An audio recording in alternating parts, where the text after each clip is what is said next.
দখলদার ইসরায়েলি বাহিনী এবং ফিলিস্তিন পুরোদমে যুদ্ধ চলছে। জানিয়ে দেব হাতে থাকা সর্বশেষ আপডেট আন্তর্জাতিক সংবাদ। প্রথমে এই সংবাদ শিরোনাম, ইরানের নতুন প্রেসিডেন্টকে ফোনে যা বললেন এরদোগান। এরপর জানিয়ে দেব ইউক্রেনের ৩৮টি ড্রোন ধ্বংস করেছে রাশিয়া। এদিকে ইসরায়েল ভূমধ্যসাগর উপকূলে হামলা চালিয়েছে জানিয়েছে সিরিয়া। এরপর জানিয়ে দিব ইসরায়েলের উন্নত নজরদারি প্রযুক্তির মোকাবেলায় পুরনো পদ্ধতি হিজবুল্লাহর। আরও জানিয়ে দিব রাশিয়ার জ্বালানি অঞ্চল লক্ষ্য করে পাল্টা হামলা ইউক্রেনের। সর্বশেষ জানিয়ে দেব বাংলাদেশ চীন যে ১৬ সমঝোতা স্মারক স্বাক্ষরিত হলো। এতক্ষণ শুনছিলেন সংবাদ শিরোনাম, এবারে বিস্তারিত। তবে অনুরোধ থাকবে ভিডিওটিতে একটি লাইক করবেন এবং কমেন্ট করে জানিয়ে দিবেন কোন জেলা থেকে আপনি আমাদের এই ভিডিওটি দেখছেন।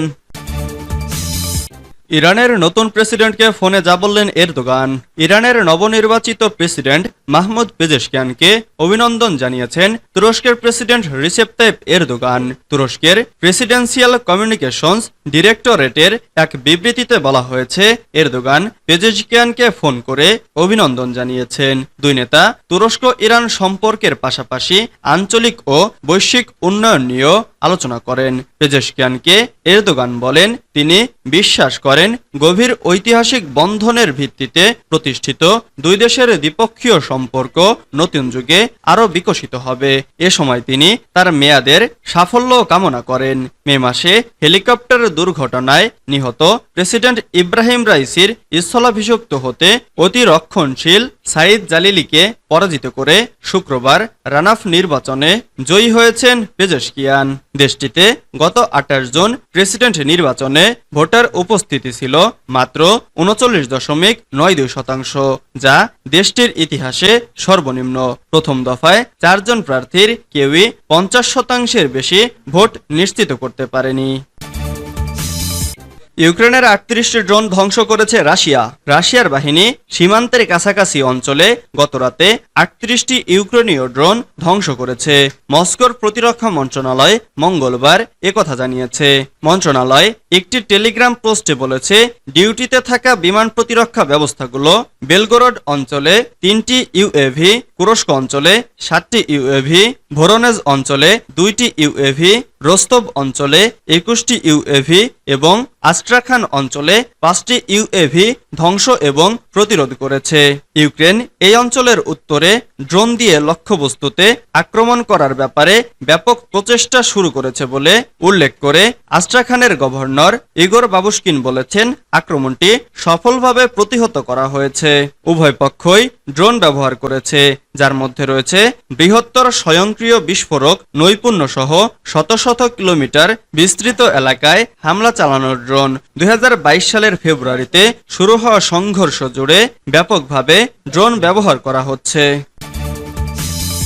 ইসরায়েল ভূমধ্যসাগর উপকূলে হামলা চালিয়েছে বলেছে সিরিয়া। সিরিয়ার প্রতিরক্ষা মন্ত্রণালয় জানিয়েছে, ভূমধ্যসাগরীয় উপকূলীয় শহর বানিয়াসের কাছে মঙ্গলবার ইসরায়েলি হামলায় ক্ষয়ক্ষতি হয়েছে, তবে কোনো হতাহতের ঘটনা ঘটেনি। সিরিয়ার প্রতিরক্ষা মন্ত্রণালয় বলেছে, আনুমানিক রাত ১২টা ২০ বানিয়াস শহরের কাছে একটি সাইট লক্ষ্য করে ইসরায়েল ভূমধ্যসাগরের দিক থেকে বিমান হামলা শুরু করে। Syrian observatory for human rights জানিয়েছে, এবছর বানিয়াস এলাকায় এটি তৃতীয় হামলা। ব্রিটেন ভিত্তিক যুদ্ধ পর্যবেক্ষক বলেছে, দুটি ইসরায়েলি ক্ষেপণাস্ত্র অন্তত দুটি ভবনকে লক্ষ্য করে হামলা চালায়, যার মধ্যে একটি বিমান প্রতিরক্ষা ব্যাটালিয়নের ছিল। এতে বলা হয়, ইরানের সামরিক উপদেষ্টা ওই এলাকায় অবস্থান করছেন, যা প্রেসিডেন্ট বাশার আল আসাদ সরকারের শক্ত ঘাঁটি। মে মাসে প্রতিরক্ষা মন্ত্রণালয় বলেছিল, বানিয়াসে ইসরায়েলি বিমান হামলায় একটি মেয়ে নিহত এবং আরও ১০ জন বেসামরিক লোক আহত হয়েছে। ২০১১ সালে সিরিয়ার গৃহযুদ্ধ শুরু হওয়ার পর থেকে প্রধানত লেবাননের হিজবুল্লাহ সহ সেনাবাহিনীর অবস্থান এবং ইরান সমর্থিত যোদ্ধাদের লক্ষ্য করে ইসরায়েল শত শত হামলা চালিয়েছে। ইসরায়েলের উন্নত নজরদারি প্রযুক্তির মোকাবেলায় পুরনো পদ্ধতি হিজবুল্লাহর। ইরান সমর্থিত লেবাননের সশস্ত্র গোষ্ঠী হিজবুল্লাহ ইসরায়েলের উন্নত ও আধুনিক নজরদারি প্রযুক্তি এড়াতে পুরনো প্রযুক্তি ব্যবহার করছে। হিজবুল্লাহর নেতা হাসান নাসরুল্লাহ একে ইসরায়েলকে অন্ধ করার কৌশল হিসেবে বর্ণনা করেছেন। তিনি বলেছেন, ইতিহাসের সবচেয়ে কঠিন প্রযুক্তির মোকাবেলায় প্রয়োজন পুরনো পদ্ধতি। ব্রিটিশ বার্তা সংস্থা রয়টার্স এ খবর জানিয়েছে। সাম্প্রতিক সপ্তাহগুলোতে হিজবুল্লাহ ও ইসরায়েলের মধ্যে সংঘর্ষ বেড়েছে। ইসরায়েলি আক্রমণে ৩৩০ জন হিজবুল্লাহ যোদ্ধা এবং ৯০ জন সাধারণ মানুষ নিহত হয়েছেন। অপরদিকে ইসরায়েলের ২১ জন সেনা ও ১০ জন বেসামরিক নিহত হয়েছেন।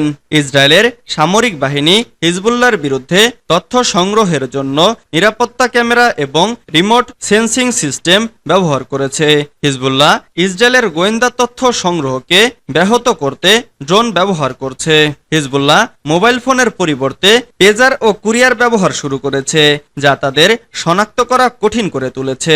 এছাড়া তারা সাংকেতিক বার্তা এবং পুরনো টেলিযোগাযোগ নেটওয়ার্ক ব্যবহার করছে।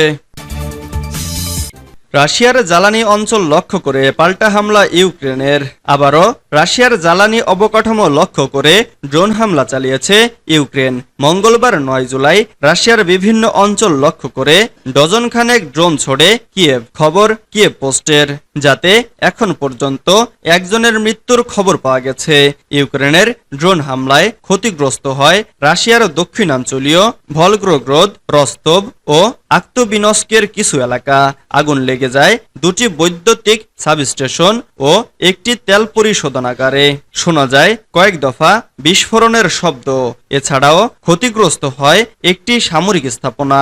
এর আগেও রাশিয়ার গুরুত্বপূর্ণ জ্বালানি অবকাঠামো লক্ষ্য করে বেশ কয়েকবার হামলা চালিয়েছে কিয়েভ। সোমবার ৮ জুলাই ইউক্রেনের সবচেয়ে বড় শিশু হাসপাতালে মস্কোর ক্ষেপণাস্ত্র হামলার জবাবে এ হামলা চালায় কিয়েভ।